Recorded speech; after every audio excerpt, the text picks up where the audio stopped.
वेड्या माणसा, जगात काय चाललं ते बघून तू करू नकोस. तुला काय पचतं, काय रुचतं, तुझ्या शरीराला काय सुटेबल आहे ते वाग. त्याच्याकडे आमचं लक्ष. मला सांगा, जीन पॅन्टची महाराष्ट्रात गरज आहे का? तुम्ही सांग बाबा, तुम्ही लई जवळ यायले हो.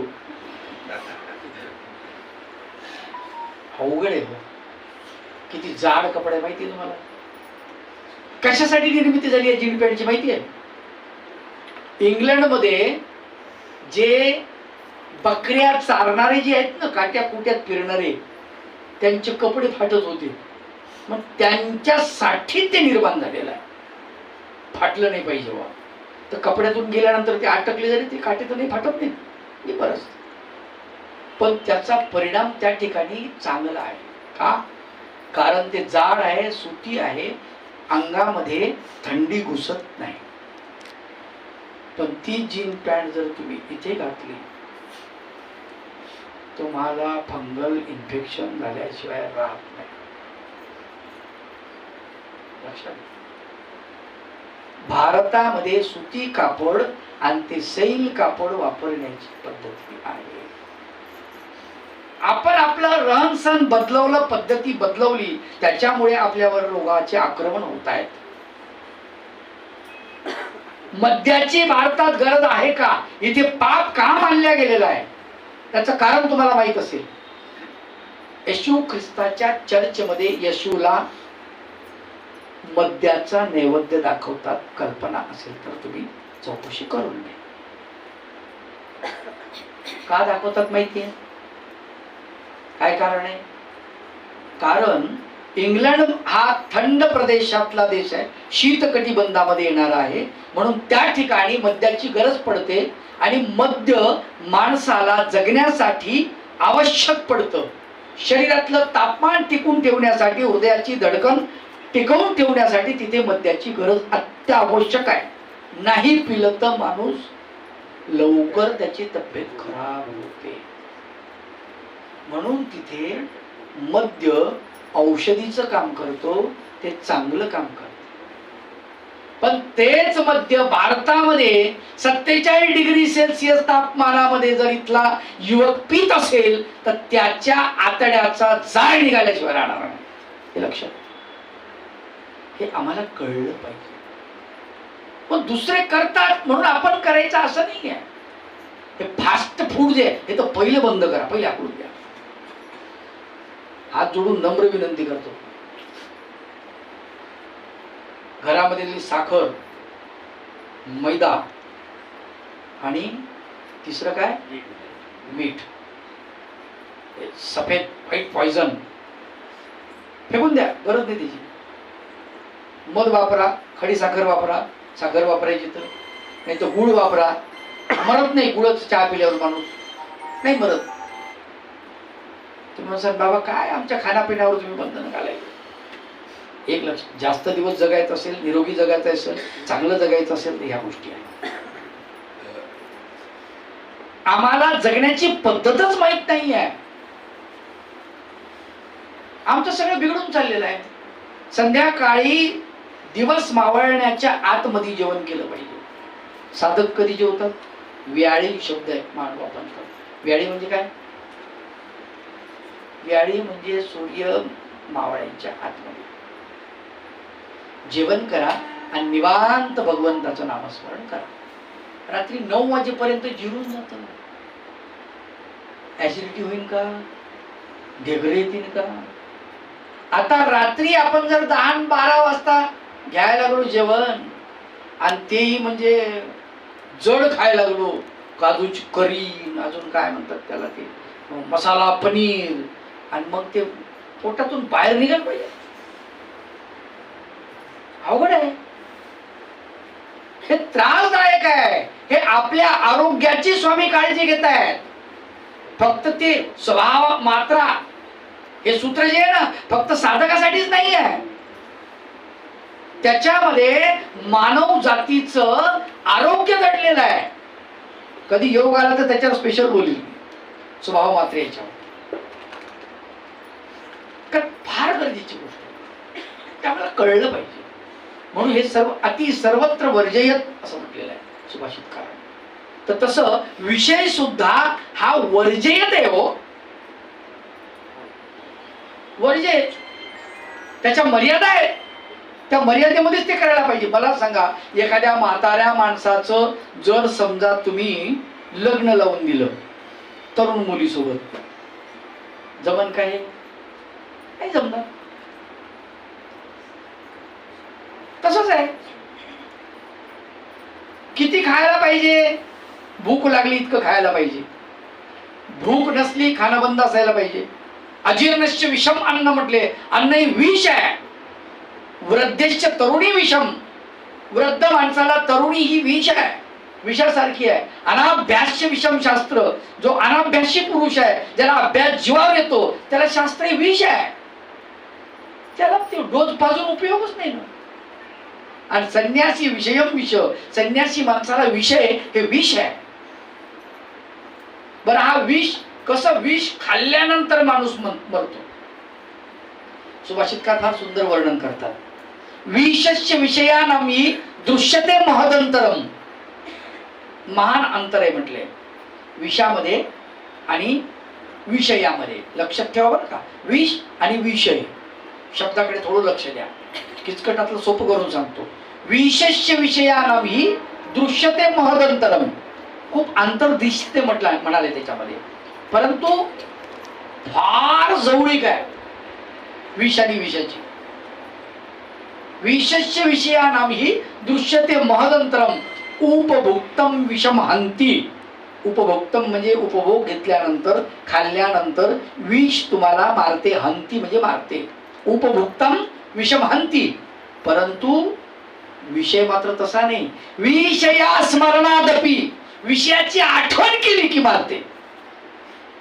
काय? विषयाची माणसाला आठवण झाली तरी मारते. इतकं जहरी आहे विषय, इतका जहरी, अवघड काम आहे. आणि म्हणून चांगल्या चांगल्याची वाट लावलेली आहे विषयानं. रावणाची वाट लावली, ऋषीशृंगाची वाट लावली, नाही का? इंद्राची वाट लावली, चंद्राची वाट लावली, किती जणांचं वाटोळ केलं. संत तुकडोजी बाबा तर त्या वासनेलाच भजन म्हणतात. वासने आमच्यावर काहीतरी दया कर म्हणाले, आम्हाला माफ कर, आम्हाला सोडून दे, आमचं एवढं म्हणजे हे करू नको, आमची फजिती करू नको. तुझ्या भोवती आम्ही किती फिरावं ग, वासनेला म्हणतात तुकडोजी बाबा. फार सुंदर भजन आहे. वासने तुझ भोवती किती जन्म घालावे आम्ही. वासने तुझ भोवती किती जन्म घालावे आम्ही. भोगने संपेल का, भोगोनी होतील का कमी. वासने तुझ भोवती, हे वासने तुझ्या भोवती आम्ही किती पिंगा घालाव, किती जन्म घालाव. अगं सोड, आम्हाला माफ कर, आम्हाला सोडून दे. तुझ्यामुळे भगवंताची आमची भेट होत नाही. अनेक जन्म तुझ्या मागे आम्ही फिरत आहोत, अनेक जन्म आम्ही तुझ्या मागे पिंगा घालत आहोत. सोड ग, आम्हाला जाऊ दे देवाकडे. फार सुंदर वर्णन आहे. म्हणून ही वासना, भगवंत म्हणतात या दोन गोष्टी आहेत ना, काम आणि क्रोध, याच्यातून उद्भवणारा आवेग जर तुम्हाला आवरता आला, सयुक्त स सुखी नर, तो नर सुखाने युक्त आहे. इथेच पृथ्वी तलावर त्याला सुख मिळू शकते. मग सुखी व्हायचं असेल तर काय करावं लागेल? काम आणि क्रोध या दोघांना आवर घालावं लागेल, या दोघांना आवरावं लागेल. तर पृथ्वीवर आपण सुखी होऊ शकतो. अन्यथा सुख आपल्या बापाला भेटणार नाही. असा सरळ सरळ या श्लोकाचा भावार्थ या ठिकाणी विशद केला. आणि तुमच्याशी संवाद साधण्याचा मला योग आलेला आहे. भाऊंनी फोन केला, मिलिंद भाऊंनी फोन केला, बाबा मुंबईला या. खरं तर मुंबई म्हणजे मायानगरी, आणि या मायानगरीमध्ये कधी कधी असं वाटतं तुमच्यासारखी माणसं भेटल्यावर आपला कोणीतरी आहे म्हणून माणूस येतो आणि बरं वाटतं थोडंफार, नाही तर अवघड आहे. आता ही आपली चौकट ओलांडली की काय आहे, कोण आहे आपलं इथे, नाही का? कोणीच आपलं नाही आहे. खूप लोक आहेत, प्रचंड प्रमाणामध्ये माणसांची गर्दी आहे, पण या गर्दीमध्ये माणूस पण आहे का?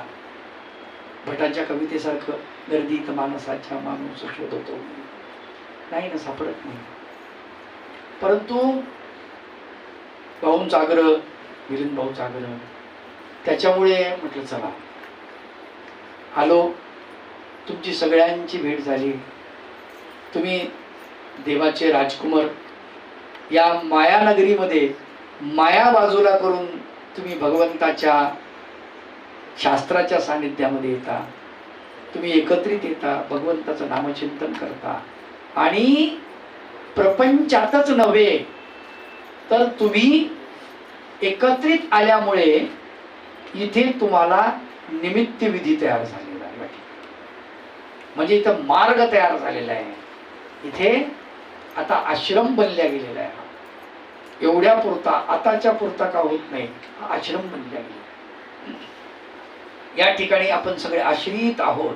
शास्त्र अध्ययन करण्यासाठी आपण आश्रय घेऊन या ठिकाणी आलो, आणि खूप सुंदर आपल्याला या ठिकाणी आल्यानंतर आपली भावना शुद्ध होते, आपले विकार थांबतात, आपले विकल्प गळून पडतात. अनेक प्रकारच्या चांगल्या क्रिया इथे आल्यानंतर आपल्याला घडतात, चांगल्या चांगल्या विधी घडतात.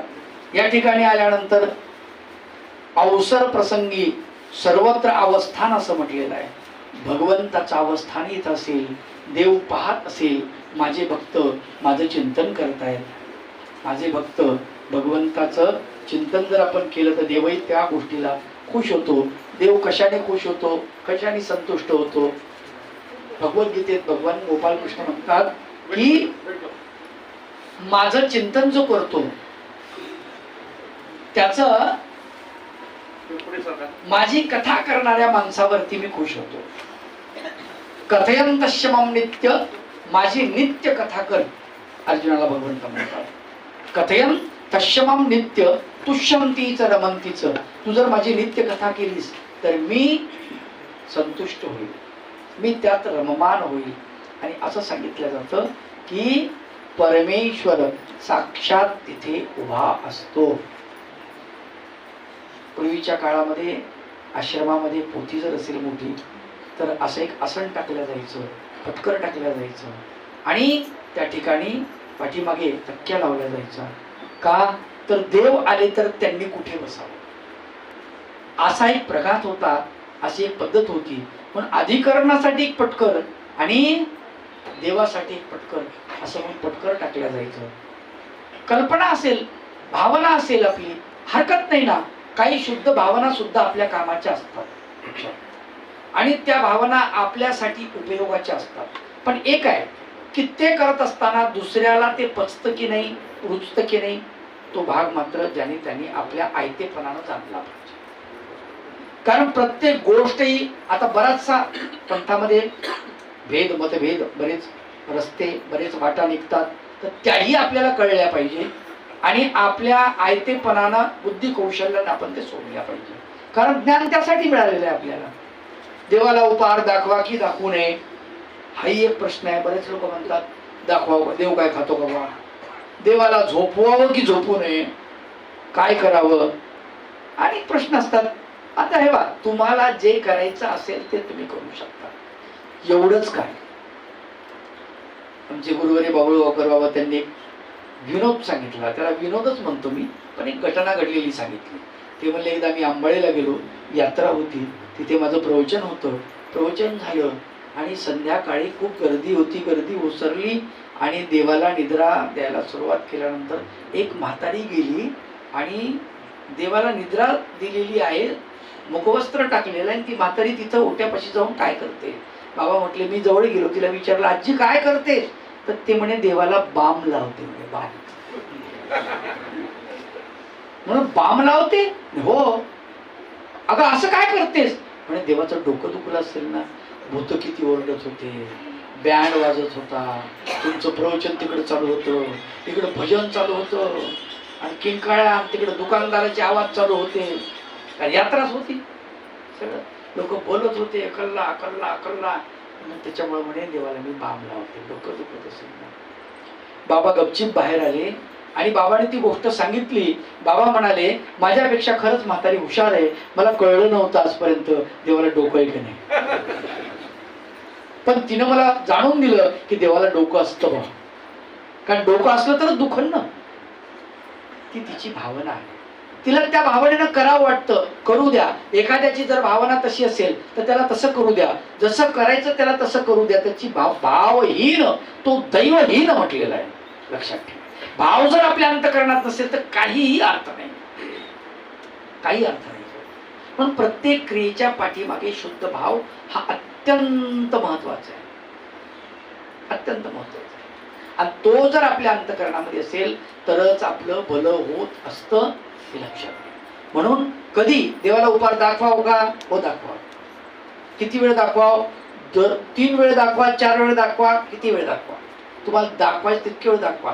कारण तुम्ही दाखवताना कृष्णार्पण तर म्हणसाल, म्हणजे कृष्णाचं नाव घेतलं तुम्ही, किंवा चक्रधरार्पण म्हणसाल, म्हणजे चक्रधराचं नाव घेतलं. देवा भगवंता सुदामाचे पोहे गोड केले, तशी माझी चटणी भाकर गोड करा, अशी प्रार्थना करसाल, म्हणजे ती लीळा आठवसाल. तिकडे एक वरुड नावाचं गाव आहे, तालुका प्लेस, तिथे एक चक्रधर हॉटेल म्हणून आहे, तिथे मी गेलो एकदा. तर कधी कधी रस्त्याने गेल्यानंतर म्हटलं बघू बा यांच्याकडे चहा वगैरे. मग गेलो तर तो वेटर आला, मला म्हणे, बाबा दंड, देवपूजा करायची का? त्यांना असं म्हटल्यानंतर म्हणलं हो, माझ्यापाशी विशेष आहे. म्हटलं पण इथे देवपूजा? हा आहे ना, देवपूजा आहे म्हणे. वर चला नाही तर. म्हटलं वर देवपूजा? 3 तळावर देवपूजा आहे. अरे वा. मग सहज कुतूहलन त्याला म्हटलं, कारण 3 तळावर देवपूजा आहे, मग संध्याकाळी मग 3 तळावर म्हणजे मूर्त आहे कृष्ण भगवंताची, नमस्कारी विशेष आहेत, आणि त्याला मी निद्रा देतो. बरं, मग उपहार म्हणजे 3 तळावर उपहार असतो म्हणे. उपहार कधी पदार्थ झाला की देवाला उपहार म्हणे, आमचा देव उपाशी राहतच नाही, सारखं सुरू असते म्हणे. कधी शेवचा उपहार असते, कधी आलूवड्याचा उपहार असते म्हणे, कधी मिसळचा उपहार असते म्हणे, कधी चहाचा असते म्हणे, दिवसभर चालू असते म्हणे. भगवण्यात तिकडं चहा तयार झाला, कॉफी तयार झाली की पहिलं देवाला जाते. 3 ठिकाणी म्हणजे 3 ठिकाणी देवाची तर मजा आहे बा. या सगळ्या ज्या गोष्टी आहेत ना, त्याची भावना तशी आहे ना, हरकत नाही, करू द्या त्याला. म्हणून असं नका म्हणू, नको करू. अरे ते उपहार दाखवताना काय ते काही विकल्प करणार आहे का? पण तुम्हाला जर होत नसेल तर तुम्ही करू नका. तुम्हाला 2 टाइम दाखवायचं, 2च टाइम दाखवा. तुम्हाला 1 टाइम दाखवायचंय, 1च टाइम. तुम्हाला जेवढं करायचंय, जितकं जमते, तुमच्या डोक्यात जेवढं बसते पहिलं डोक्यात ठेवा. जितकं बसते तितकं करा, आणि मग तुम्ही हळूहळू वाढवा. नाही तुम्ही जण भलतच लय झालं, हे याच्यामध्येच लय वेळ चालला, असं नाही. ही सगळी वेळ जी आहे ना, ती लीळा आठवण्यासाठी महत्वाची आहे. ती सगळं एकूण काय तर तुम्ही स्मरणाकडे गेले पाहिजे. एकूण काय तर तुम्ही स्मरण तुम्हाला साध्य झालं पाहिजे. म्हणून तुम्ही हळूहळू हळूहळू तिकडे तिकडे तिकडे स्मरणाकडे तुम्हाला सरकायचं आहे. त्यासाठी ह्या विधी अत्यंत महत्वाच्या. थोड्या थोड्या थोड्या थोड्या त्या विधी. स्मरण ही सगळ्यात महत्वाची विधी आहे, सगळ्यात महत्वाची विधी आहे. स्मरणाने जे साध्य होतं ते कुठल्या गोष्टीने साध्य होणार नाही, पण स्मरण तुम्हाला अचानक साध्य होणार नाही स्मरण. त्यासाठी तुम्हाला अनेक गोष्टी कराव्या लागेल. देव अंतःकरणात आठवण्यासाठी आपल्याला प्रयास करावे लागतील, प्रयास करावे लागतील. त्याला वेळ लागेल, सवय लागेल. मुखात देव येण्यासाठी सुद्धा आपल्याला सारखं त्याचं चिंतन करावं लागेल. ही अत्यंत महत्वाची गोष्ट आम्हाला कळली पाहिजे. म्हणून या ठिकाणी मला भाऊंनी बोलवलं, सेवेची संधी दिली. त्यामुळे प्रथमतः भाऊंचे मी उपकार मानतो, आभार मानणार नाही. मिलिंद दादांचे उपकार मानतो. आपणा सर्वांच्या साधकांची भेट मला घडवून दिली. कारण आपल्या मुखात भगवंताचं नामचिंतन आहे, आपल्या अंतःकरणात भगवंताच्या नामाची ज्योत तेवत आहे. त्या ज्योतीचं दर्शन मला इथे झालं. त्यामुळे मी स्वतःला धन्यवाद देतो, स्वतःला भाग्यवान समजतो. आणि या ठिकाणी तुम्हा सर्वांची मी मनपूर्वक आभार मानतो की गेल्या 1.5 तासापासून तुम्ही मला झेलत आहात. कधी बोलताना अधिक्षेप झाला असेल, माझ्या मुखातून काही अभद्र निघाला असेल तर तुमची सर्वांची मी क्षमा मागतो. वेळ जास्त घेतला त्याबद्दल तुमची सर्वांची, भाऊंची क्षमा मागतो आणि थांबतो. एकदा चक्रधर भगवंताच्या नावाने जयकारा करूया. सर्वज्ञ श्री चक्रधर स्वामी जय. धन्यवाद धन्यवाद.